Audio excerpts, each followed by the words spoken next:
let's see this question, and the question says if we select the correct curve if v is equals to velocity of electron Bohr orbit में, r जो है अगर radius है electron की Bohr orbit में, TE है potential energy electron की Bohr orbit में, और KE है काइनेटिक एनर्जी इलेक्ट्रॉन की बोहर ऑर्बिट में। तो ये जो चार ऑप्शंस दिए गए हैं, ये जो चार कर्व्स दिए गए हैं, सबसे पहले तो हमें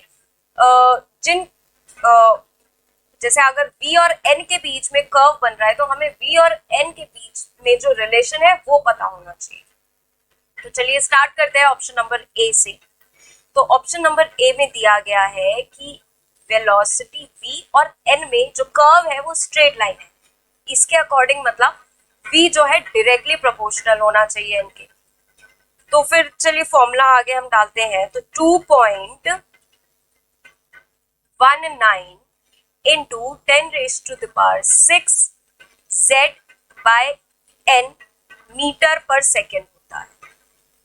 ठीक है बच्चों, ये 2 पॉइंट यहां से दिख रहा है हमें कि v जो है वो इनवर्सली प्रोपोर्शनल है n के, लेकिन जो ऑप्शन है ऑप्शन ए में हमें दिया गया है डायरेक्टली प्रोपोर्शनल का कर्व, यानी कि अगर ऑप्शन के अकॉर्डिंग देखा जाए तो v बढ़ेगा तो n भी बढ़ेगा साथ में, बट जो रिलेशन निकल कर आया है उसके अकॉर्डिंग ये है अगर v बढ़ रहा है तो n कम होगा, या फिर अगर n बढ़ रहा है तो v कम होगा।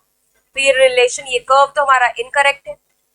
नेक्स्ट ऑप्शन की तरफ चलते हैं, r और n में रिलेशन। तो बोहर रेडियस का जो फॉर्मूला होता है वो होता है 0.529 n² Z आर्मस्ट्रॉन्ग।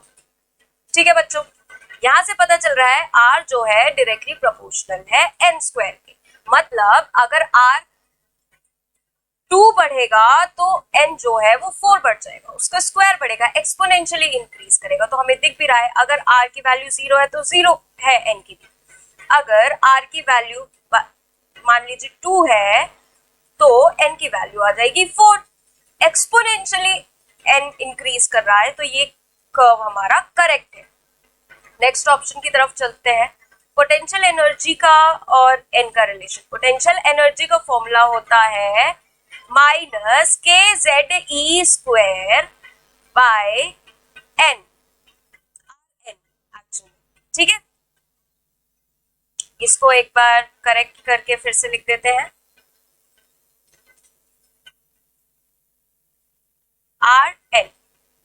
यहां से हमें ये पता चल रहा है कि पोटेंशियल एनर्जी का जो फॉर्मूला होता है वो अगर मतलब रिलेशन देखे n से तो वो -1/n है। माइनस मतलब कर्व नीचे की तरफ होगा, पॉजिटिव एक्सेस पे नहीं होगा, पॉजिटिव एक्सेस पर नहीं होगा, ये होगा नेगेटिव एक्सेस की तरफ। तो जी हाँ, ये नेगेटिव एक्सेस की तरफ बन रहा है, माइनस साइन है।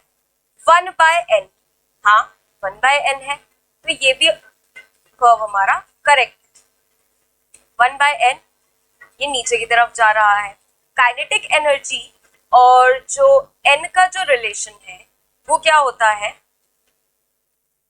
काइनेटिक एनर्जी का फॉर्मूला होता है ½ अगर देखा जाए तो ½ mv² होता है। हम इसकी जगह लिख सकते हैं, 2 को अच्छे से लिख देते हैं, ½ kZe²/Rn, यानी कि यहां से निकल के आ रहा है जो रिलेशन है कि k काइनेटिक एनर्जी जो है इनवर्सली प्रोपोर्शनल है n।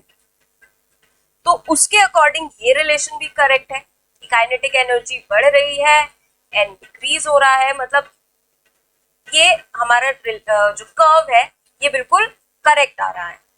तो डी ऑप्शन भी करेक्ट है। तो जो फाइनल हम आंसर होगा हमारा वो होगा B, C and D. I hope all of you understand very well. Thank you and best of luck.